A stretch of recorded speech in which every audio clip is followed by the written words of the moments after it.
have hotels in Kazakhstan? Here's the thing, Munchkie.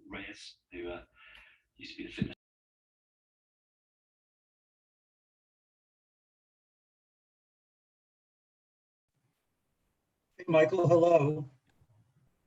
Hello, Tim. Good evening.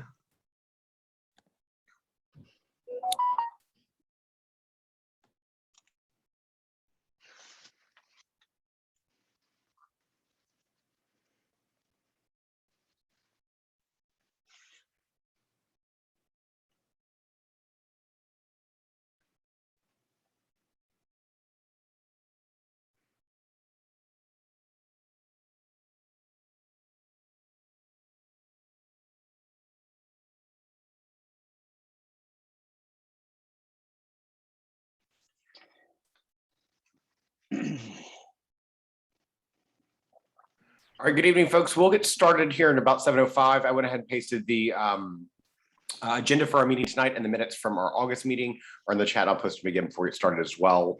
And so just feel free to get a drink, glass of water, whatever, and get settled in for a good time.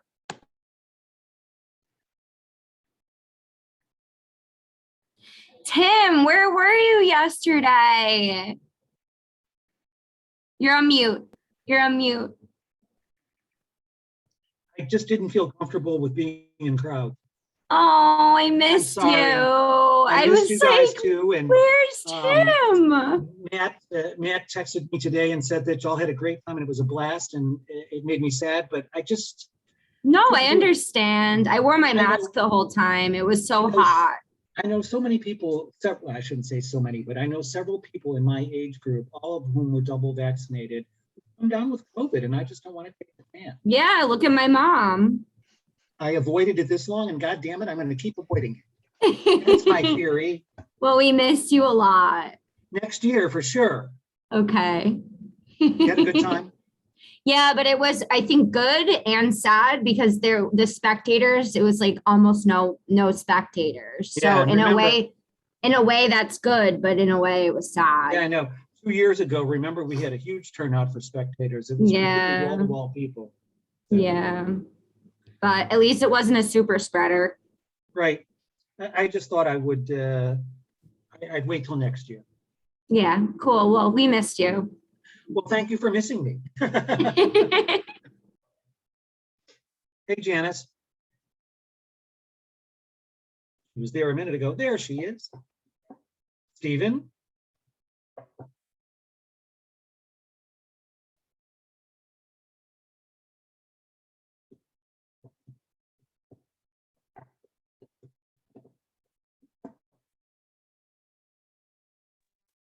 And David Geller, I didn't hear back from you tomorrow. Are we on for tomorrow night at 7?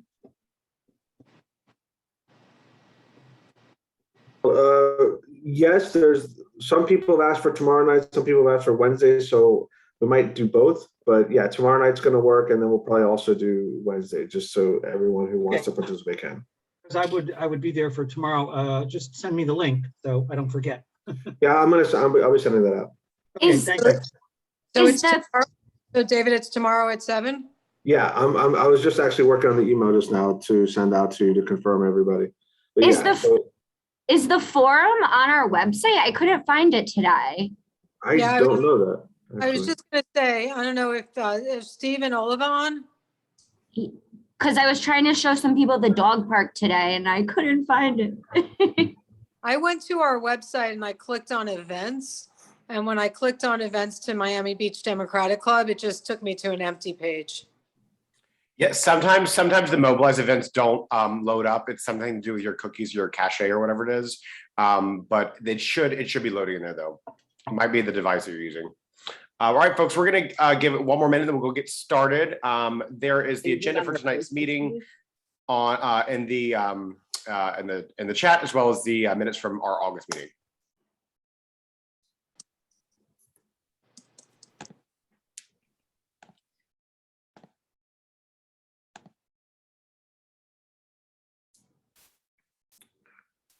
Yeah, Janet, there are several events there now. It's possible when you check the website, maybe we didn't have any events in Mobilize. But like Matt said, sometimes also the mobilized feed doesn't populate.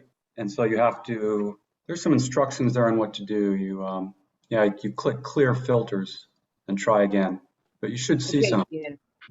It's not in, Stephen, I just checked our Facebook page and it's not listed. The only event happening upcoming is the meeting right now. Is it on our Yeah. Facebook? Oh, the page? forum, yeah, we don't know yet who's going to be in the forum, so we haven't put an event there, but that's a good point. Could we do like guys. a save the date, maybe? Yeah, We have, Do it Stephen, today.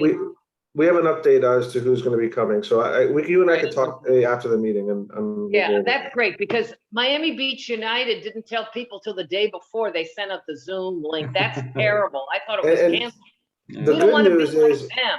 the good news is everybody has confirmed yes. We're waiting on one candidate. We think that'll be a yes as well. So that's the good news. But after the meeting, I'll get with you. We'll formalize it for the website. Yeah, please get the Great. word out. I'm telling everybody about it, but I want to be able to send them a link. Thank But you, no. Linda. And Well, so folks know, we are promoting it through our social media, through our emails and things like that. So even if it's not appearing on our website, we are getting it out there. All right, we are going to go and get started. It's 7:06 p.m. We are being recorded. My name is Matthew Land. I'm the president of the Miami Beach Democratic Club.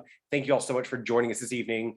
We've got a great lineup of speakers and a lot of really fun and exciting information to share with you all.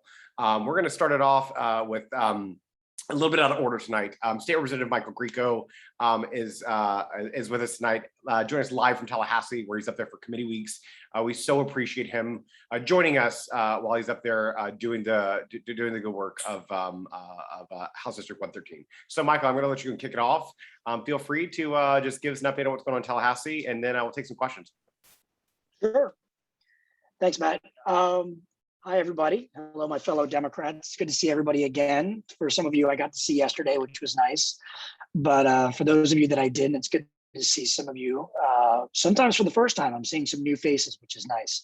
But for those of you who don't know me, I am Michael Grieco. I am the elected state representative for all of Miami Beach, all of North Bay Village, downtown Miami, and about half of Little Havana as well. All the way out to 27th Avenue. It's an interestingly drawn district, which is my segue into the word of the week, which is redistricting.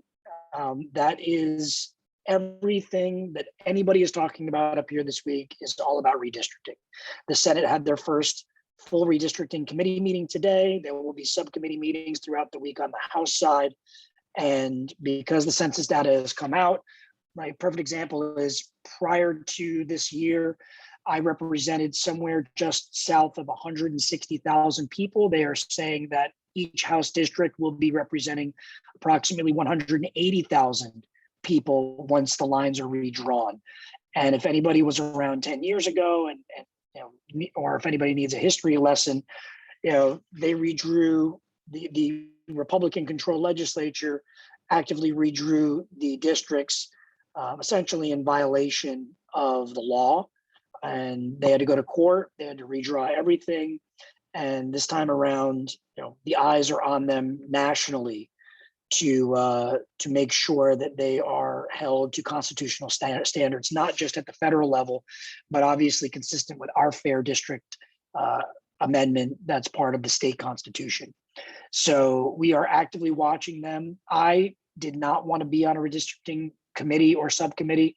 I've got my hands full with the Judiciary Committee and being the ranking member of the Criminal Justice Subcommittee. That's where my expertise is. That's where I try to focus my energies, as I did, where I actively fought against the anti-protest bill, which has now essentially, I don't want to say it's been struck down, but the federal courts are already taking them to task on it. And a lot of the wording that is being used by Judge Walker up here in the federal courts, he's essentially taking some of the things that I said even in the first committee stop and applying them to his rulings. So the other real hot button issue is going to be the expected filing of an abortion bill very similar to what they filed in Texas. They shifted the chairmanship or the chairpersonship of the Judiciary Committee to Erin Grahl. Erin Grahl is the woman who historically runs the abortion bills. She ran the parental consent bill last year, and we're expecting her name or a committee bill to be coming through with her sponsorship on the abortion bill this year as well. So, this is just the first week. A lot of people are just kind of getting settled.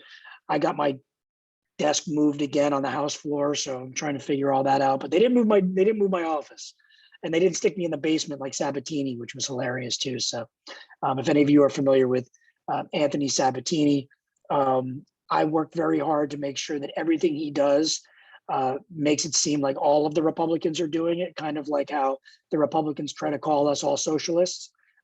We try to make them all Sabatinis because he's a wingnut, and he's so bad he's getting into fights with the speaker and everybody else. So we're going to take full advantage of his Marjorie Taylor Greene-itis that he has going on, and try to paint the entire Republican Party to essentially be responsible for everything that comes out of that guy's mouth. I used to think he was harmless. I used to think he was just kind of like a heel in professional wrestling. But after the last few years, I won't go near that guy. Now, with all that being said, I mean, listen, ask all the questions you want to entertain, any inquiries you have about what we're expecting outside of, what I've said or related to what I've said. So feel free to hit me up. Tim, go ahead. Unmute yourself, Tim. I did. There you go. I was at a beach cleanup event on Saturday, and it was kind of in partnership with Eileen Higgins, who I've advocated to run for Salazar's seat in our district. But in any event, she said something to me that I thought was pretty interesting, and maybe she has a heads up, and I'm looking to maybe you to maybe validate that. But she kind of indicated that what she thinks the Republicans are going to try to do in Tallahassee is that they're going to, in order to protect Salazar, they're going to move Miami Beach into Debbie Wasserman Schultz's district, and then take a very marginal part of her district and move it out, and thereby give Salazar more space in the city of Miami and the mainland than over here. Have you heard anything about that? Well, I could definitely see that happening. I mean, we have some interesting expectations. First of all, I do think that there's going to be some district lines moved even with the county commission seats. So we could very well see the lines move, because right now, like, I'll give you an example, like Eileen Higgins' district runs up Dade Boulevard and then runs up Collins Avenue, but then all the single family homes are in a different district. That's Sally Heyman's district. So even that's like strangely gerrymandered, and it splits the beach up. So I might look for a county commission seat encompassing all of the city of Miami Beach, because the fair districts requirements from the state constitution, they try to get all district lines, whether it be House, whether it be Senate, even county commission, to encompass entire municipalities and not split them if they can avoid it. It's different with the city of Miami. The city of Miami has a much larger population than the city of Miami Beach, which is only around 90,000. So the fact that we have our city split amongst two county commissioners is kind of strange and very unique. With Salazar, yes, they're going to try to make efforts to protect Salazar. They're going to try to make efforts to protect Senator Garcia too. So State Senator Garcia, who some of her district actually overlaps with mine, as does Senator Pizzo's. And shout out to Senator Pizzo, because I'm actually wearing his shirt because my dumbass packed everything except dress shirts. So in order to get through day one, I had to wear Senator Pizzo's shirt. So he saved me from day one, and then I had to go take care of the rest of the week. So it is what it is. But they're going to get the Senate seats are going to be a lot more interesting. I mean, my district, just so you have an idea. So I described the district at the beginning, but my district goes all the way out to Little Havana. Now, I'm a little different. I won all the precincts in Little Havana except for one, but they may try to take that area and slide it into, say, Nick Duran's district, which is District 112. I know I'm getting in the weeds, but they can't, because of what the courts did 8-9 years ago. The Republicans are kind of hamstrung. They can't get as nasty with gerrymandering as like, I'm going to tell you this, like the Democrats in New York, may get very, very creative with gerrymandering to the benefit of Democrats. And they don't have the same state limitations that, say, the Republicans in Florida do, due to that referendum, years back. So yeah, I mean, we can see Salazar getting protected a little bit. We could see Garcia getting protected a little bit. My district is probably going to get more blue.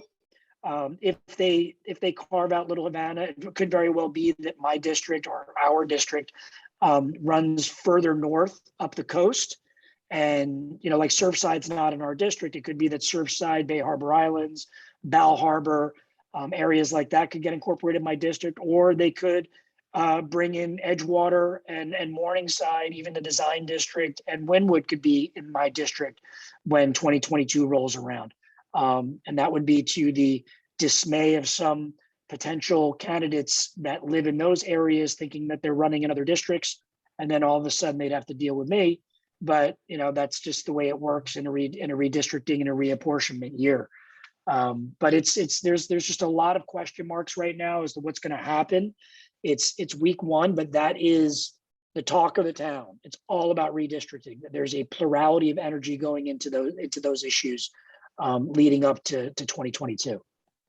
Thank you. Oh, thank you Tim. for that input. Interesting stuff. Folks, who else has other questions for our Representative No Grieco? question. David Geller, go for it. Yes, Representative, any thoughts as to what the legislature is going to do regarding the mask mandates, the vaccine mandates for the local governments? They're not touching it. Okay. I don't think I'd be surprised if they touch it. I'm going to share with you guys, if I can figure out a way to put it in the chat. New York Magazine had a really interesting article about the interplay of DeSantis and the anti-vaxxers. And it wasn't an anti-DeSantis article, but it really did a good job of breaking down the delicate line that the Republicans have to dance when it comes to sort of pandering to the lunatics. But last week or the week before, when DeSantis was standing next to that guy talking about how vaccines impact your RNA, and he didn't immediately grab the mic, that was an opportunity. If DeSantis had grabbed the microphone and said, all right, crazy person, go over here and stop with that stuff, he would have scored a lot of points, but he just sat there like a numbnut and just stared at his shoes and put his hands in his pockets. He lost a lot of credibility with the people in the middle. So I think that they're trying to stay far away from opening up House conversations and opening up getting it on the House floor and letting people like me grab the mic like I did last time and screaming and yelling about vaccine passports and all sorts of stuff, because 6 months later they look like fools. And I don't think they want to open up that conversation again. They just want to ride it out and hope that there's no more surges, at least until after the election in 2022. Thank you. Thank you. Linda Coco, go for it. Yeah, hi, Michael, I'm sorry. I'm just curious, this redistricting stuff is very frustrating, but is there any strategies, ideas you can give us on how we can change the makeup of the state house? I mean, it's got to get better. We're never, as you've told us before, there's only so much we can do with so many Republicans there. Are there any seats that might be in play where we could put some of our energies into that for 2022? So the answer is yes. There's Republicans who are up for re-election or Republicans who are terming out in purple districts that we have identified. Our incoming leader is going to be Ramon Alexander. Ramon Alexander is the representative who represents Tallahassee and Leon County in the House. So he's here full time, just banging on doors, trying to raise as much money as possible.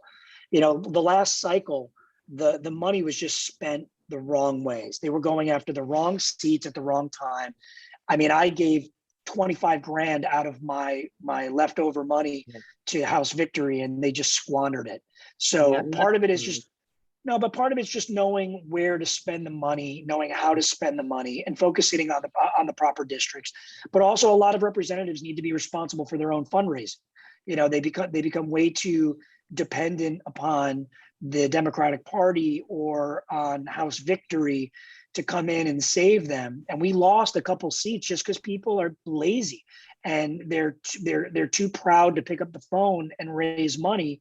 And they And shouldn't be in it's politics. and that money really should be spent. The institutional money really should be getting spent on flipping seats, or whether it be unseating an incumbent Republican or flipping an open seat. I would never take $1 from the Florida Democratic Party or from House Victory. I'll raise my own money. And I'm also in a protected seat. I've got some Republican filed against me for this cycle, but I mean, the guy has a fake address. So I don't know. I don't know if that's somebody that's going to legitimately qualify, but if they gave me $1, it's a wasted dollar. They should be spending it on other people. And it's just very frustrating when I'm running around trying to raise money for other people who aren't doing a good enough job to raise their own money. So it's frustrating, but there are seats. And once the lines get redrawn, I'll have a better answer for that. So when January, February rolls around, that'll be a conversation that we can have to potentially phone bank for other districts, because it helps me to be able to do my job up here. I mean, listen, I'm able to bring back money. I'm able to pass bills up here, but it's a lot easier for us to protect democratic principles up here in Tallahassee if we have better numbers. And we're only a couple people short of a super minority when we could have been over 50 if we had done things the right way. And it's heartbreaking. It's frustrating. It's demoralizing, but I'm up here still fighting the good fight, and I'm going to continue to do it. But yeah, you're right. We need those numbers. And the best way we can do it from South Florida is to maybe focus on some of these purple seats in Miami-Dade. Anthony Rodriguez is a perfect example. He's not running for re-election. He just won re-election pretty well, but when he first got elected, he won by a handful of votes, and he unseated a Democratic incumbent because he just didn't run through the finish line. So that's an example of one of many seats that we might have a shot of bringing back. District 114, that was Javier Fernandez. He decided to run for Senate and vacate his seat, and we should have won that seat. We had the wrong candidate running the wrong kind of campaign, maybe. And it was unfortunate, but I'm trying to do everything I can do. And once we identify those seats, maybe in Dade County or in the surrounding areas, I'll circle back with everybody in January or February. Thank All you. right. That's excellent. Thanks. All right, listen, we've got time for one last very quick question. If we've got one, Amanda? Yes. If you're waving or flailing your arms around. I am very upset, and I don't know a lot about it, but with the governor removing the standardized state testing, do you think that's going to get passed? And is there anything we can do? Well, it's really going to be done through the Department of Education. So Corcoran is really the one that gets to make those decisions administratively. The education commissioner is a very powerful position. He was the speaker 2 speakers ago, and he kind of rules with an iron fist.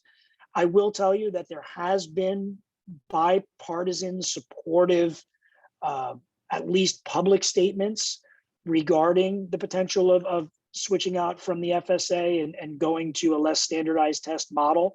I mean, even Carvalho had positive things to say, we need to see the new plan, but he didn't seem to be against the idea of Florida being what it has been, which is so dependent upon standardized testing and less dependent upon a more peer study model and doing things in a less tangible way, I guess. So I'm kind of in the middle. My kid's in private school for 6th grade and 7th grade. But he did participate in standardized testing in elementary school and public school. But so I don't have an expertise, so it's not on the top of my list. But there's people on both sides that have been expressing support, and I haven't heard too many people setting their hair on fire in opposition right now up here. But it's something that's going to be done administratively instead of legislatively. Okay, Representative, thank you so much. Listen, I know you are going to get back to doing good work with the people of House District 113 up in Tallahassee. We appreciate you. Thank you again, seriously, for joining us tonight. Of I course, really I'm appreciate gonna put some information in the chat before Perfect. I log off, so everybody can kind of keep track of what I'm doing. And then if y'all have any needs, I'm gonna put my cell phone in there too. Just store it in your Awesome. phone. Just shoot me a text if you ever anything. Okay. You're the best. Thanks, Michael. All right, guys. Thank you. Okay, we are going to get back to our regularly scheduled program. Amanda, have we met quorum yet? Yes, we have it. Perfect. So we will go ahead and take the minutes from August. Is there a motion to approve the minutes from August? I'll made by motion. Amanda. Motion made by Amanda, seconded by Tim. Thank you. Is there any discussion on the minutes from August? And just so folks know, these are always posted on our website, and we do try to send them out, timely and along with our video recaps, so you have a chance to review it. And if you missed the meeting, you can always rewatch our YouTube videos too, if you do feel so inclined. All right. Without seeing no discussion, all those in favor, raise your hand and say aye of approval of the minutes. Aye. Is there any opposition? Any abstentions? All right, motion carries and the minutes are passed. I will go ahead and do a quick president's report. I don't really have too much to update you guys on right now, other than a bunch of events that we have coming up. But first and foremost, I want to just thank Valerie Navarrete once again for giving us the idea to set up recurring memberships. So a new fun, cool thing that we've done now is on our website, you have two options on how to pay your membership dues. You can either pay it one time annually, or you can set up a recurring annual payment. So then you don't have to worry about your membership expiring. You will, as you are getting your emails for your upcoming expiration of your membership, when that is coming due, it should also have an option there to select do a one-time payment. You can click that link, or you can click another link and you can do the recurring one. So very, very excited to have that live and going. So for all of you current members, you won't see that renewal. You will still have to sign up for that renewal. But for anyone new members who are joining now, like I said, there's two ways to join. The recurring annual one, or you can also do, like I said, just the one-time payment. Okay, we have a bunch of exciting events coming up. We're starting to get really kind of back into the campaign season, and so some of these I think other folks are going to talk about, but a couple that I wanted to highlight for you all right now is we continue to do vote by mail enrollment and re-enrollment phone banks every Tuesday from 5 to 8 p.m. You can join us in our virtual field office on Zoom if you'd like to. If you are an experienced phone banker and you don't want to, that's totally fine. And you can just click the virtual phone bank link and you can go ahead and get started making phone calls. At the end of this month, we're going to assess how those are working out. How's the participation from our membership? How many calls are we making? What's our connection rate when we're dialing on the phones? And if those numbers aren't looking very good for us, if we're just not having a lot of participation, we're not getting a high enough connect rate, we will most likely switch for the month of October into doing text banks. I think the list that we currently have on the phone bank is about 30,000 Democrats who are currently not enrolled in vote by mail. And so we're wanting to do everything we can to make sure that everyone has a plan to vote and vote safely in all the upcoming elections. So I will go ahead and, I'm just going to drop a whole bunch of links into the chat after this. After that, this upcoming Sunday, from 12 until 2 p.m., we're going to be, we partnered up with the Miami-Dade Democratic Executive Committee, the DEC, and we're doing a canvas in North Beach, where we're going to be enrolling voters, Democrats specifically, in vote by mail, or re-enrolling them in vote by mail, and making sure that other members of their households are already registered to vote as well, making sure that their information on their voter registration is up to date, their current address, their signature, and so on and so forth, their party affiliation. So we're going to be knocking doors, doing it in a very safe way, and we're really excited. We'd love to have you guys come out. Again, the link that I'll drop into the chat, we'll have all those details where you can sign up there, but it's going to be this Sunday, September the 26th from 12 to 2. And then one last thing that I wanted to mention as well is that we will be holding the special election for the Board of Directors 2 seat at our meeting in October, to be determined on how that election is actually going to be taking place, but it will most likely be on Election Buddy, as we've used previously in the past.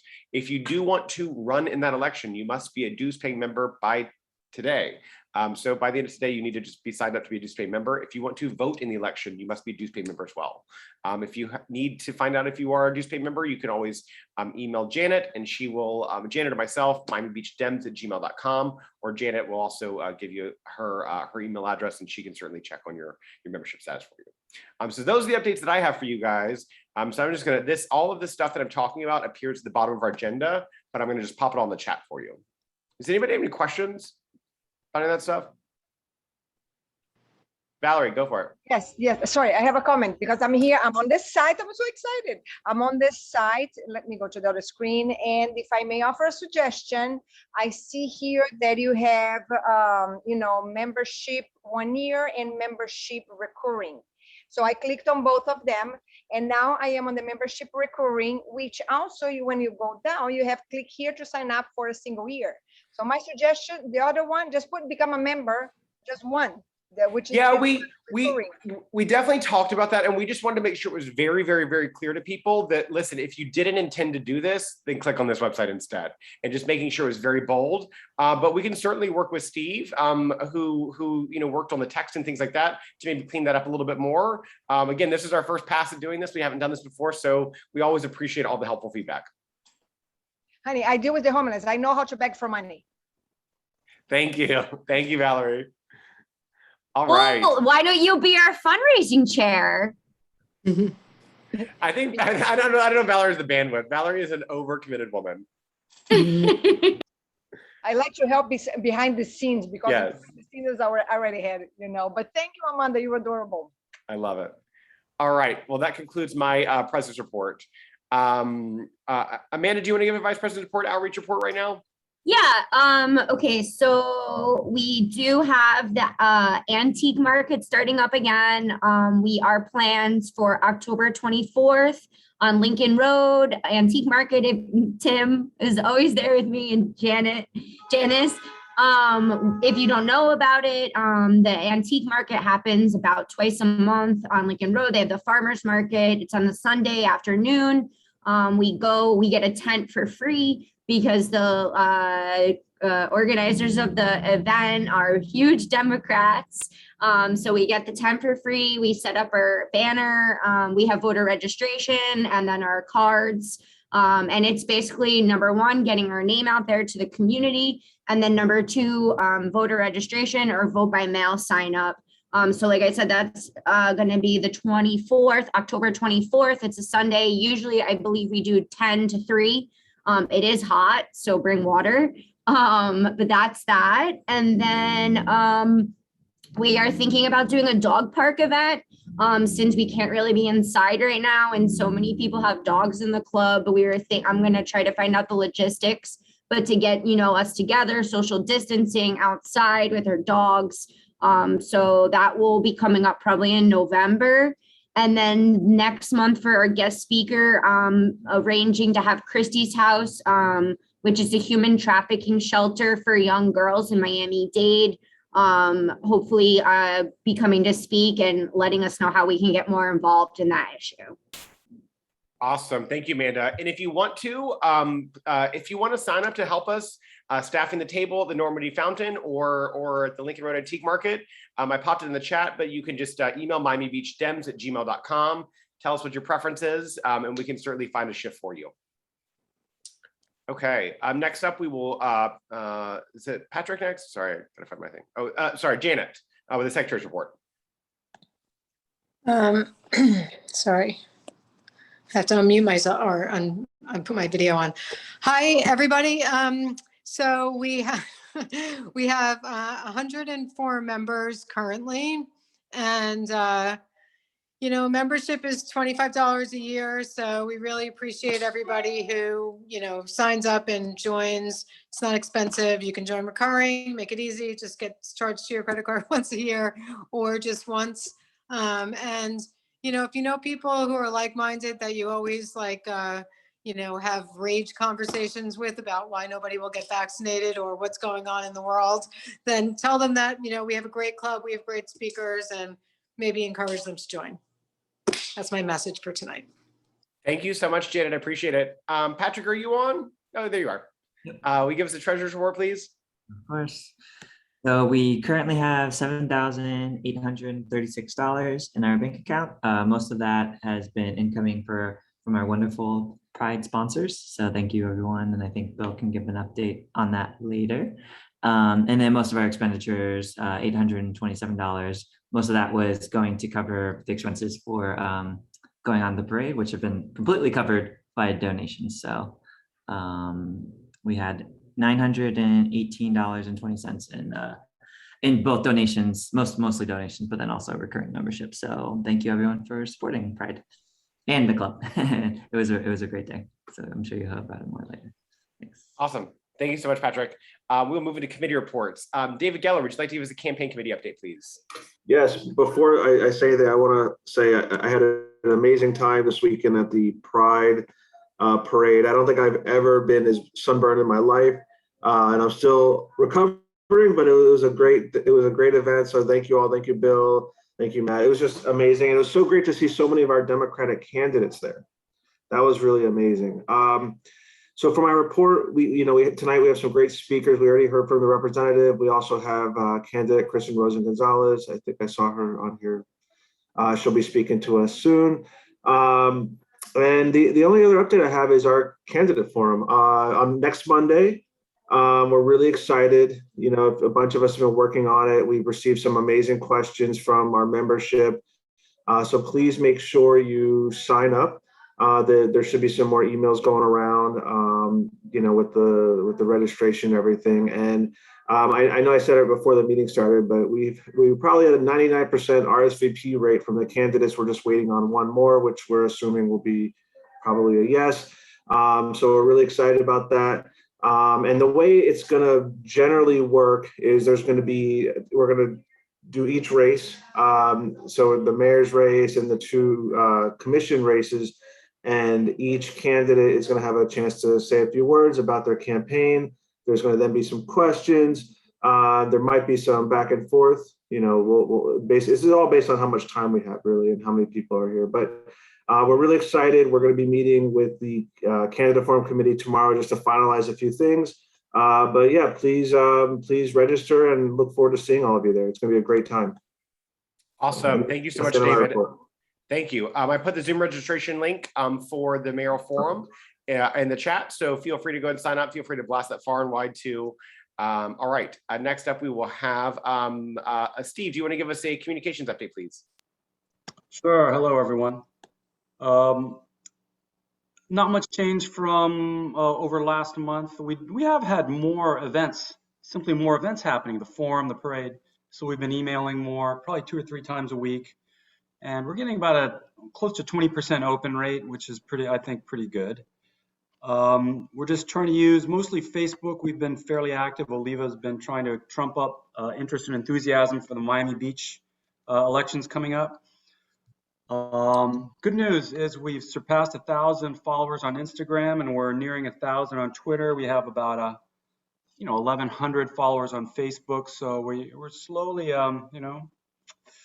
just improving our social media presence. And I am going to drop all of our contact information in the chat. And with that, back to you, Matt. Awesome. Thank you so much, Steve. I appreciate it. Next up, we will have a report from Aaron Boslin, our Neighborhood and Building Organizing Chair. Hi, everyone. Good to see you. And not too much new. We still have our core group of people who have come in and had to reschedule the last organizing meeting because I had to go to City Hall to record something with Raquel for the candidate announcements. But we are in the process of, as I said before, thinking about how do we do the things in advance, just to build general capacity, to increase our ability to do stuff, and enhance the various programs and activities that we do in every campaign cycle. So there's a lot of really good ideas that the group has collected as far as how we can enhance various data cleanup efforts, how we can enhance and create more touch points with voters, how we can do creative ways to engage the community so that we're showing up in a year-round way and making the Democratic Party a presence in people's lives that's easily understood and recognized. If you're interested in being part of this, shoot me a message. I'll put my very long email in the chat box. Let me double check to make sure I know it exactly right, because it's a long one. I will put it in the chat box. Reach out. I see we have Linda and we have Jeff, and I know Tim has expressed interest. We've had a team of about 12 people who've been committed. We're looking to kind of double that as far as a core group of people. And the basic idea of the committee is come as you are with your ideas. We have 5 areas we're focusing right now, but you can plug into one of them, and that we're sort of an outlet for your energies and can direct you to the right part of the club, and create some new initiatives from within our own talents and interests that we're doing in a proactive rather than a reactive way. Awesome. Thank you so much, Aaron. I appreciate the update. Next up, Bill Warren, would you like to give us a wonderful update on the program committee? Good evening, everybody. It's always good to see everybody's face on these meetings. I am thrilled with the outcome of our parade yesterday. You know, with all that's going on, I was a little bit hesitant that we was going to get a good turnout of people, because, you know, obviously everybody's not comfortable going out in the public. And I mean, I have my reservations about certain things as well. But the good news is our parade entry was, it was great. I think everybody had a great time. We had a great turnout. We had great sponsors. The enthusiasm was, you know, off the chain. And, you know, it was really heartwarming when we went past people, and when they saw the Democratic Club sign on the bus, they just started applauding and clapping and waving. You know, that, you know, people really did, I think, appreciate the fact that we had a presence there. You know, I didn't do this alone. I had some core people who, you know, we really worked for a couple of weeks to pull this thing off. You know, there was a little hiccups in the beginning, but fortunately those worked this way out.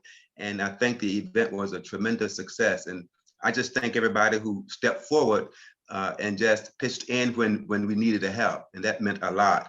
But I want to take a little bit of time, because I would be remiss if I didn't give the people who made it possible, the sponsors, a little shout out tonight. We have the Schlesinger Law Office out of Fort Lauderdale. They are a personal injury law firm out of Fort Lauderdale. We have Pop Squid.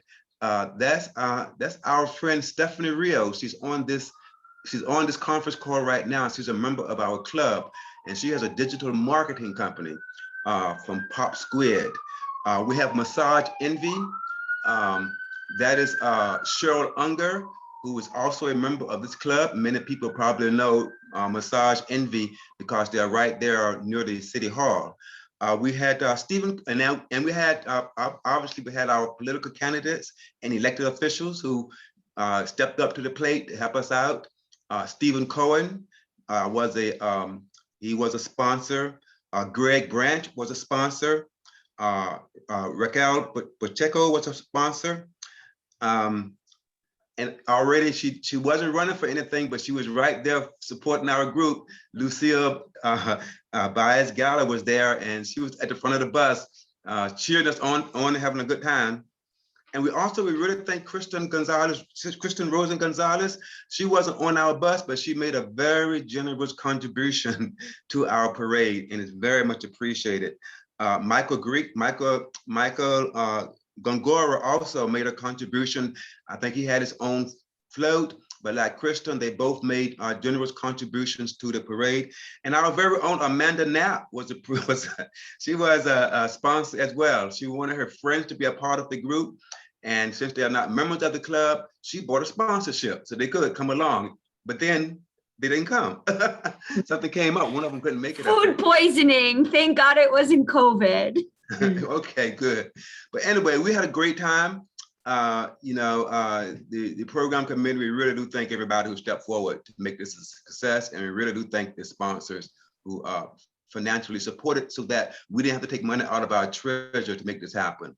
And we have another parade coming up in 6 months, y'all. I think Pride is going to be here again in April. So we may have to do this all over again.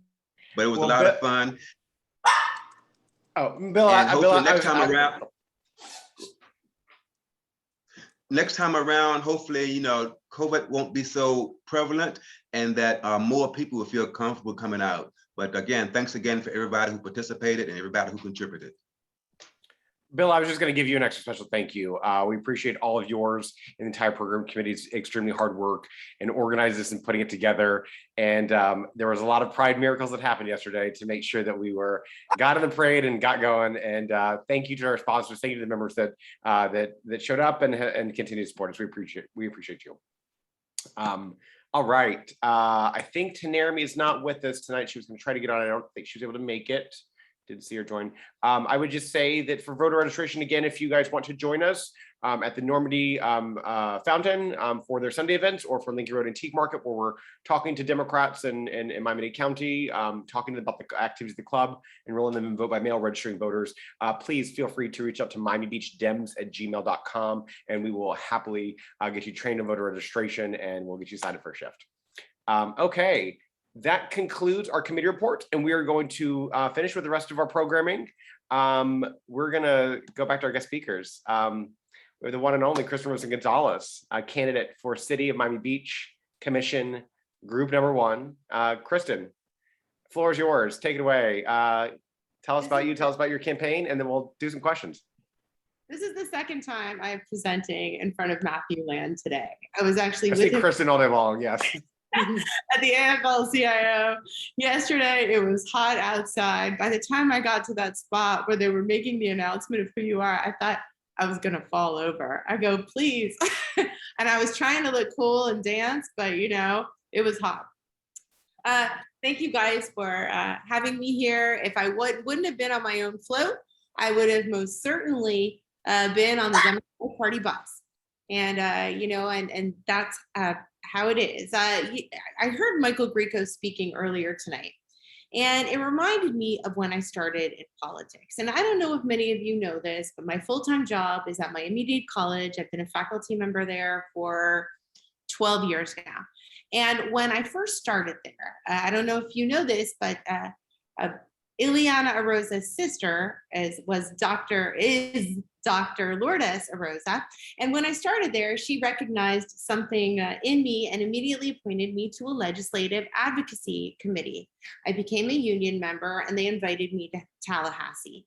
And as we were getting cut, Miami-Dade College was getting all of these terrible education cuts, and we went to Tallahassee and we lobbied, and all of these legislators nodded their heads. And you know, I worked at the Kendall campus, so most of our representatives down south were Republicans, and everybody said, oh, it's so wonderful. And then everybody voted against us, and of course our pensions were cut and all of these benefits were cut. And I couldn't understand why our legislators in Tallahassee would cut the community college, the social equalizer, the job training organization of the entire state of Florida. So that was a huge wake-up call for me. And I became involved locally in politics and the Miami Beach leadership. I don't know, I became the head of a leadership organization. I think it was called the Miami Beach Leadership Alumni Organization, because you can take this leadership course. And I fell in love with the city, and I decided to run for office. And the first time that I ran, nobody paid any attention to me. Everybody ignored me. And I just very quietly walked the city. I had the ugliest neon yellow t-shirt that you could possibly imagine. I had no money at all. And I stood on the bridge and waved at everybody. And I did this for like 6 months straight. I was burned to a crisp, and I was way skinnier than I am now, as most of my older constituents will point out. Wow, you kind of plumped up, Kristen. Anyway, my victory was really a resident victory at the time, because we had this resident kind of candidate slate, and everybody else fell. And somehow I was the last standing person on, you know, a very resident friendly slate. So it was a huge victory. And I feel very privileged that I got elected in 2015. And then I was like a babe in the woods, because I'm not a politician. I am an academic, and I will take data, and I had no idea how corrupt the political system is. I mean, you understand and you hear about corruption, but when you are actually living it, it's something completely different. So it was very difficult for me. I think I made a lot of enemies within the political establishment. And I think that's evidence today. You know, I had to fend off some bizarre endorsement. The Miami the Democratic Party, wanted to endorse another candidate over me when, I've carried the flag. I knocked on 12,000 doors from here to Cutler Bay. So I'm a labor member. I think I've learned a lot. And I think my biggest lesson is to be more diplomatic, understand that nothing is ideal in life. There is no utopia. There is corruption, but maybe denouncing it all the time isn't the way to make friends in a political establishment. So all of that knowledge and wisdom has now made me, I believe, a better version of myself. And I think that this election cycle is very important. The past 2 years, we've seen well, first, before I get to where I'm going right now, while I was commissioner, I wasn't big into selling properties or zoning properties. Most of my fights were for Biscayne Bay. I passed paid parental leave. I helped the transit workers keep their bus routes when they were going to be displaced by hourly paid trolley workers. I helped the housekeepers get panic buttons. I helped the CWA union when they were at impasse. So most of the defining things that I did, I created the Miami Beach Youth Commission, got several programs. Like right now, they're not on the books, but you can actually buy a bench in Miami Beach for $10,000 and that money goes to education. And you can also buy a brick on the beach walk for $1,000 and that goes to education. But I think because of my political enemies and the fact that I had alienated some people, that these programs are not being promoted the way that they should. And I think that that's a really strong lesson in learning that you can agree to disagree without being disagreeable. And I think that's really my motive. The past 2 years, I was not elected. I lost my campaign in 2019. And, I started to lick my wounds. And then my fiance, who's right here next to me, Bernie Matt, said to me, why don't you start a podcast? So I did. I started this community newspapers podcast, and we had a camera, and every single week I would just talk about issues, interview people, environmental issues, things that I thought were important, zoning issues. And we were great. We were very successful with that podcast, and we were able to help save 30 jobs in the parking department in the city of Miami Beach when they wanted to privatize the parking department. We were able to run a campaign to save the Byron Carlisle Theater, that now I would like to see that theater become, renovated into a beautiful cultural center. There is a movement now to sell the library and kind of sell 2 lots on Collins Avenue and then keep those other lots for the public, which really means, I think, a private park for some luxury units. And I'm going to hopefully convince the members of the Miami Beach Commission to defer it 1 more month. And then hopefully we'll have a great outcome and I can help save the North Shore Library. I love our city. I think that this vote is pivotal because, as you know, you need 4 votes to pass something. I think right now we have some really great commissioners, I think, on this dais. And I believe that we're at a point where we need to do some new developments in Miami Beach. We really do need to create housing for kind of like the Matthew Lands, like the members of this club in the world. We need it's not workforce housing, it's kind of middle class young housing for cool young millennials like many of the members of this party. And we have a historic preservation and this postcard that's so important to Miami Beach. And I would like to be a vessel of, somehow marrying great walkable mixed use developments with historic preservation to maintain in context who we are. And at the same time, create a housing stock instead of just hotel rooms everywhere that everybody can learn to live with. We need to make sure that Miami Beach, that people can kind of park their cars. And I'm learning from millennials all the time because I don't ride my bike, but I just told Car Free Miami Beach that I'm actually going to try to ride my bike someplace far further than I would normally go, and we're going to film it. And I love the city. And by the way, when I was an elected official, I was a great ambassador for the Democratic Party. I campaigned in Spanish for Hillary Clinton. When Donald Trump was elected, I spoke at the Women's March next to Ken Russell. And I'm a proud, loving Democrat. And I love waving the Democratic flag. So thank you. Thank you so much, Kristen. Do folks have some questions for Kristen in her campaign tonight? I'll ask Maybe her one. Go for it. Stephen, fire away. Okay, Kristen, what is your favorite part of campaigning and your least favorite part of campaigning? Well, I mean, I think of being able to do an event like Pride yesterday was pretty fun. Okay. And I love going out and knocking on doors and meeting new people. Stephen and I were talking the other day, we're saying like the best part of campaigning is just being out on the streets and canvassing, even in this heat and getting swarmed by mosquitoes, right, Stephen? But I will lose some extra weight. What is all the back room stuff that happens. I've been warding off, some what I feel are perceived attacks sometimes by my own party. And I think that's very hurtful. And I told this to the executive committee of the Miami-Dade Democratic committee the other day when I was interviewing. I said, you have 3 Democrats in my race, great people, Raquel Pacheco, Greg Branch, and myself, and we should be a united party, and we shouldn't be dividing and running partisan races in non-partisan races when you have really great representatives of our party. Thanks for asking me that question. And so it's been a little bit odd for me to fight against my own party, but that's okay, because you know what?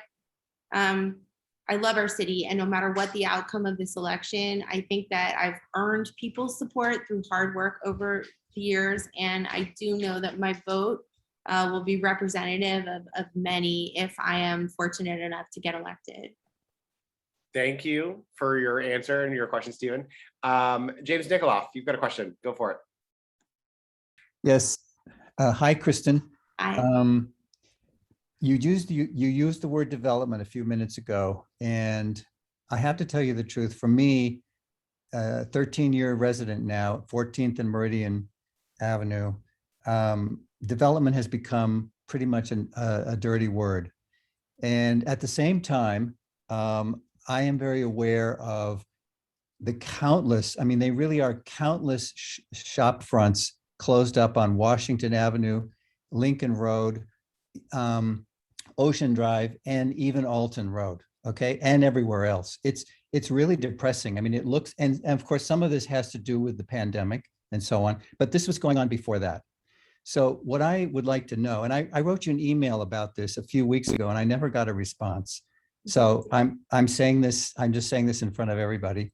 I want to know what every candidate running for office is proposing in terms of sort of some kind of model of development of these businesses up and down these major avenues, which at the same time respects the integrity, especially of the historical district. First and foremost, I'm sorry that I did not respond to your email, but with my iPhone and the fact that I'm getting older, when I send out a mass email and I get like a couple hundred I apologize. That's okay. I'm very glad that you asked me this question.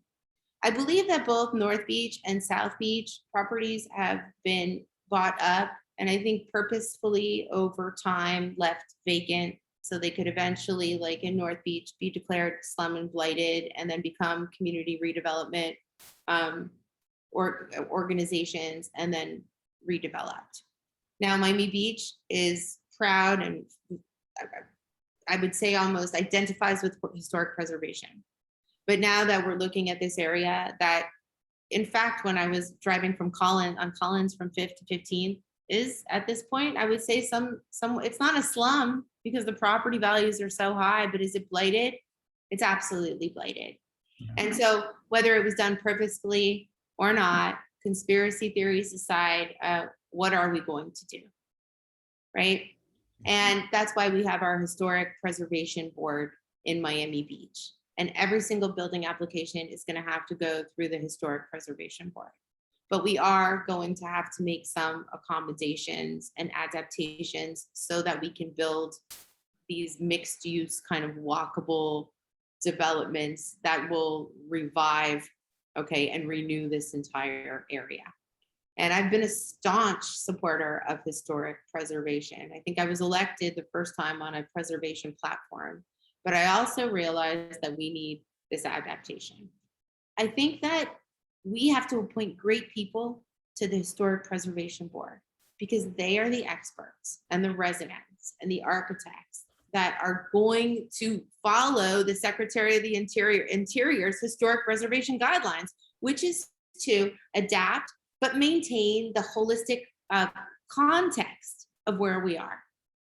So at this point, we can't be black or white. And, moving forward, taking sea level rise into account, I'm really going to try my hardest to deal with this redevelopment, accepting it and knowing that it will make Miami Beach a better place. One thing that I will say is I do not want them to build. I don't think building, so I got to rephrase that so I'm more diplomatic. I don't think that we should be building only hotel rooms along Washington Avenue and Collins Avenue. We are missing a residential housing stock between like $300,000 and $800,000, like working families, couples. And we really need to develop good and cool kind of loft style housing. So I'm not an architect, I'm not the expert, but I am open to seeing how we build residential, office, commercial venues that we would want to frequent. Does that answer your question? Okay, we've got next question comes from Joe Saunders in our chat.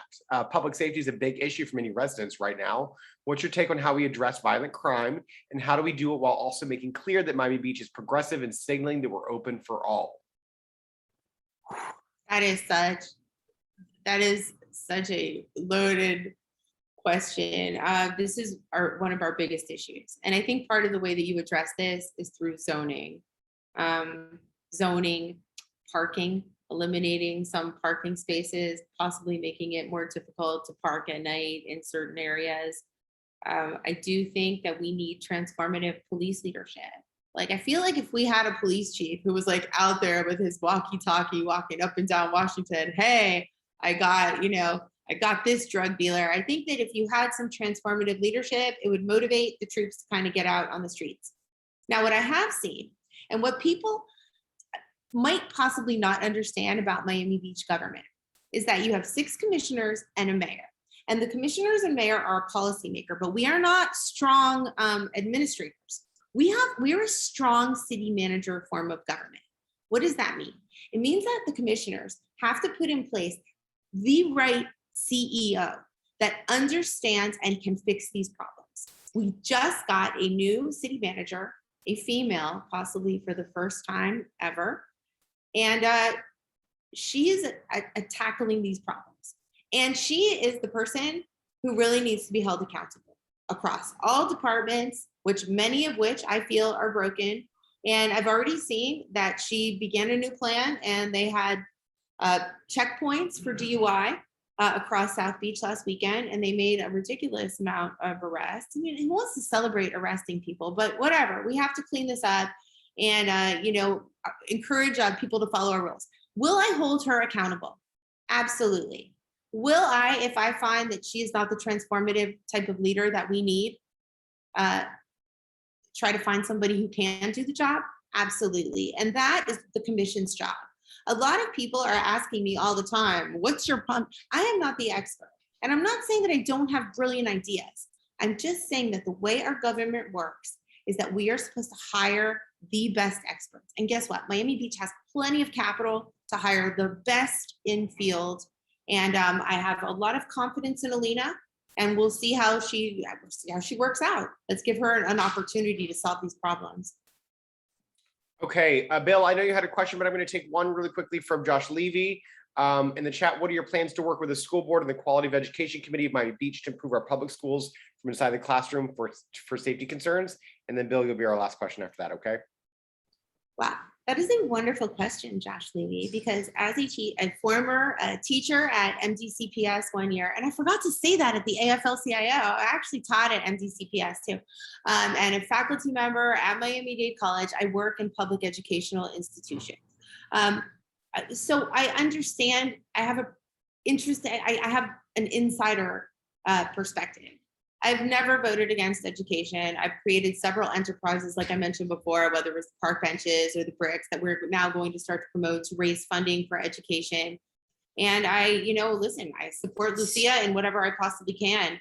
I would agree to any kind of, I want to create housing for teachers. I think that if I'm going to be forced to sell the library and sell those 2 lots on Collins Avenue, or the city is going to be forced, well, then it better be housing for teachers and people who work in Miami Beach. So, I think that we can demand housing to get the best teachers, attract the best teachers to Miami Beach, because we're not setting school board policy. Can we fund great things? Absolutely. Can we create opportunities to make Miami Beach a great place that supports the PTAs, the educational committees, and makes Miami Beach attractive for teachers? Absolutely. And I'm completely on board with all of that. I created the youth commission, so I started to get people involved.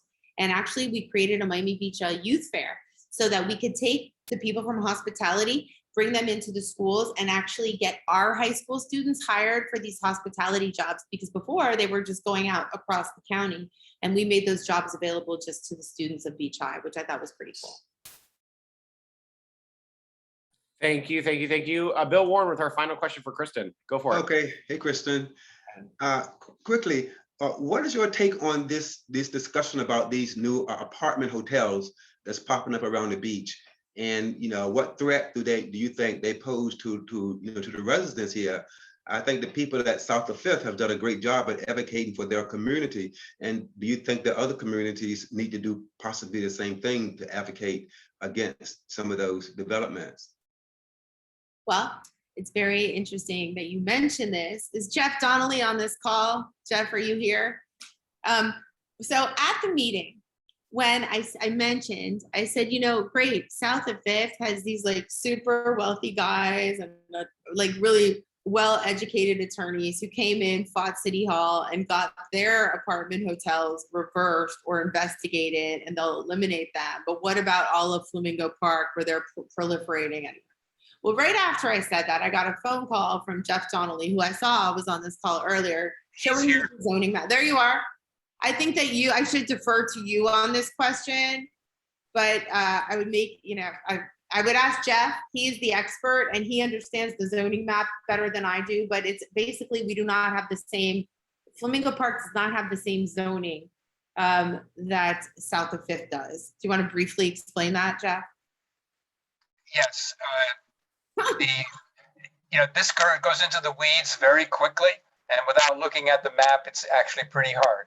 But in any event, what's called the RM1 townhouse and residential office zones within the Flamingo Historic District, in 2010, it was made clear that all transient rentals were barred in that area. So there's no, the apartment hotel is a type of transient rental and would not be permitted in the Flamingo Historic District.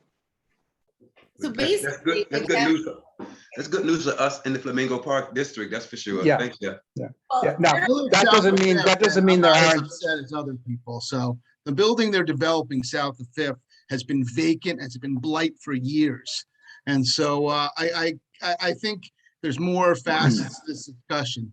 But as someone who lives south of Fifth and right across the street, my question is, why isn't the city policing these short-term rentals once they know where they are? Let's tax it and let's send out some kind of code enforcement and not force this on the residents to police it. Thank you. Wow. Once again, we recently hired a city manager. I'm giving you like the realistic answer here. We recently hired a city manager. We're aware that we absolutely don't have enough code compliance officers. But if you haven't looked lately, our Miami Beach code is like 2,500 pages of ordinances. So code compliance is completely stretched way too thin. And there really needs to be a task force that is directed solely at code compliance. And that's the kind of policies that we can absolutely set and then hope that the city manager can implement them successfully. And I would have no problem creating this task force. I think the mayor said that he wanted to hire like 10. We need like 20 more code compliance officers. And so if we're going to spend any money moving forward, we really need to increase the amount of code compliance. But during the pandemic, they let a lot of our code compliance officers go. They were furloughed and they just left. So now we have all of these open positions that they need to fill. And Alina has a lot of hard work ahead of her. She really does, because as you can see, we are failing code compliance. I love Hernan Cardeno, but he's understaffed. And I would say that code compliance is completely overwhelmed and failing at policing these or enforcing our zoning laws. Okay, thank you for that final question. Bill and then Brad, we appreciate it. Chris, that's all the time we have for you this evening. If you want to pop into the chat, ways folks can get a hold of you, how they can connect with you, social media, whatever you want to do, please feel free to drop it in there. And I will allow Amanda to introduce our final guest speaker for the evening. Hi, everyone. I promise I'll be quick because I promised Matthew I'm already too long. Dr. Agatha Caraballo, she is my professor, mentor, role model, colleague. She has just become the director of the Frey Institute. If you all know Maurice, I forget his middle initial, Frey.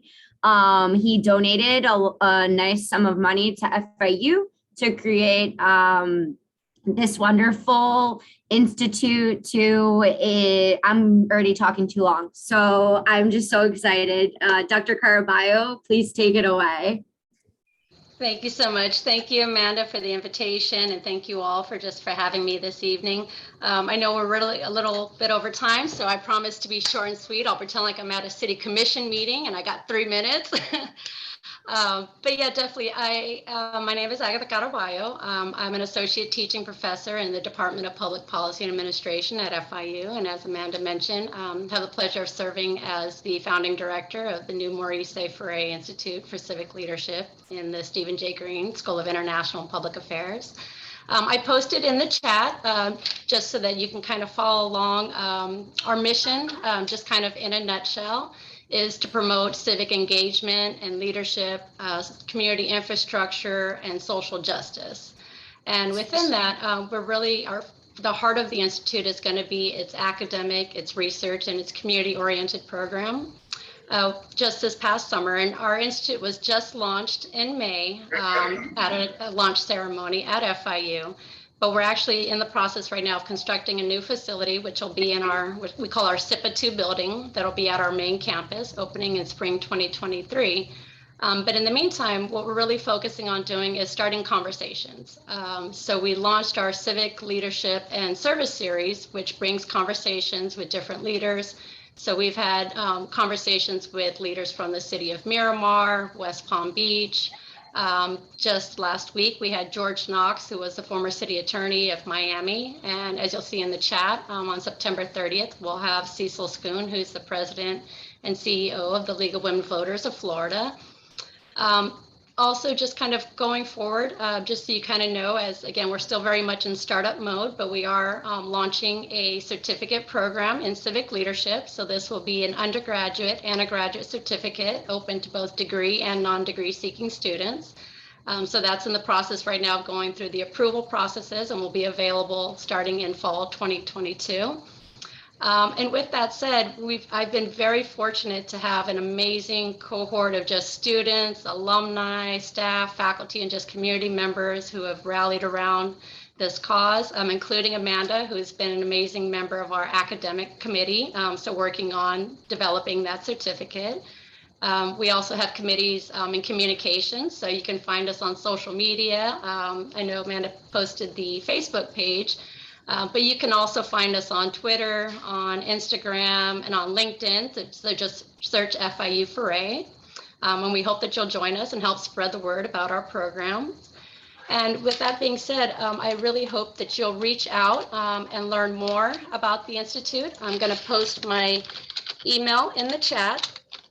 And you can also schedule an appointment to meet with me by visiting my calendar link.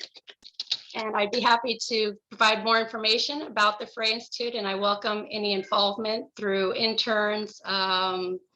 We have internships, mentorship opportunities, ambassadors, and really we just want to find a way for everyone to find how they can get involved and get engaged. Like we say, it's some people will give time, some people will give money, others will give their efforts. We really want everyone to feel empowered to make a difference. So thank you again for your time, and I will open it up to any questions. Thank you, Dr. Carballo. Wait, Joe, you're teaching with Dr. Caraballo, right? Forgot to mention, I have the pleasure of co-teaching with Joe this semester, a nonprofit management class for our Masters of Public Administration program. I'm mostly just following Dr. Caraballo around and doing everything she says, but yeah. You have to join our committee. Get on my academics committee. Do it. I'm in for it. Thank you for being here, Agatha. Thank you. You're doing great work. Thank you. I appreciate it. You're the Reverend Dr. Professor. That's got a nice ring to it.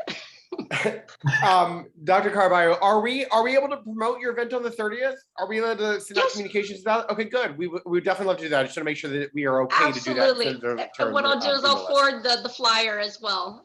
Perfect. Perfect. Thank you. We'll make sure that we include it in our newsletters and stuff like that.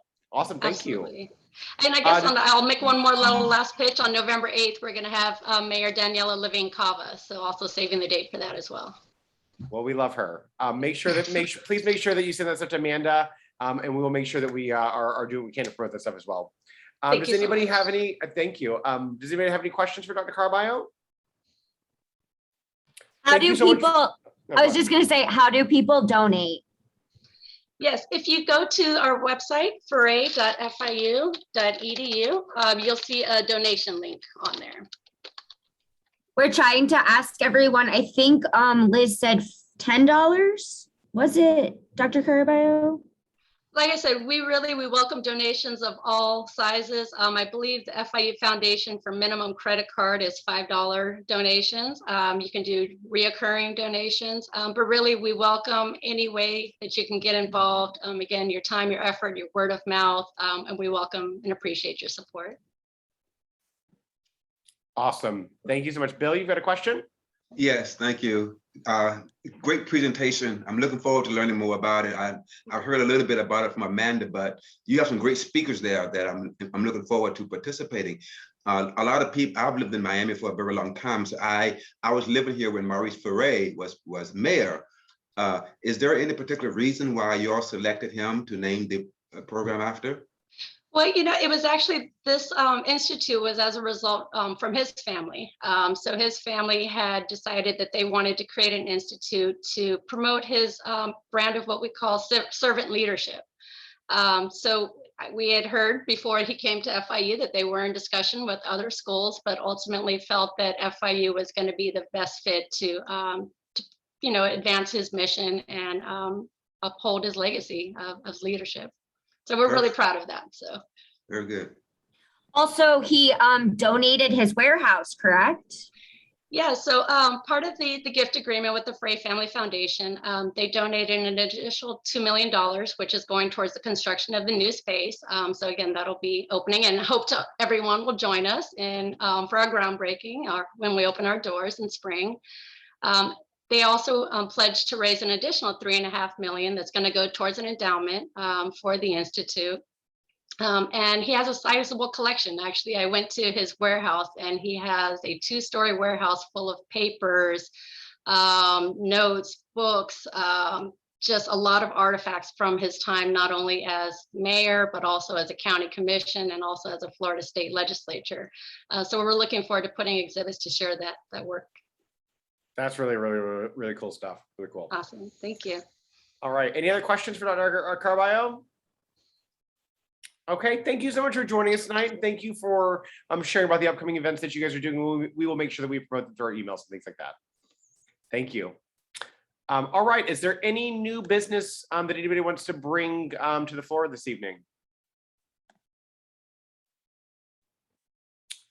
All right, seeing none, I'm going to post one last time in our chat. These are all of our upcoming events with links to sign up on Mobilize and to register on the Zooms and so on and so forth. We hope to see you at our Canvas event this Sunday. Sign up for our Lincoln Road Antique Market, vote by mail, and voter registration drives. We hope to see you at something coming up soon. And don't forget about our candidate forum next Monday. Thank you guys so much. Enjoy your night. We appreciate you for coming. Thank you. Thank you, Dr. Caraballo. Thank you. Bye.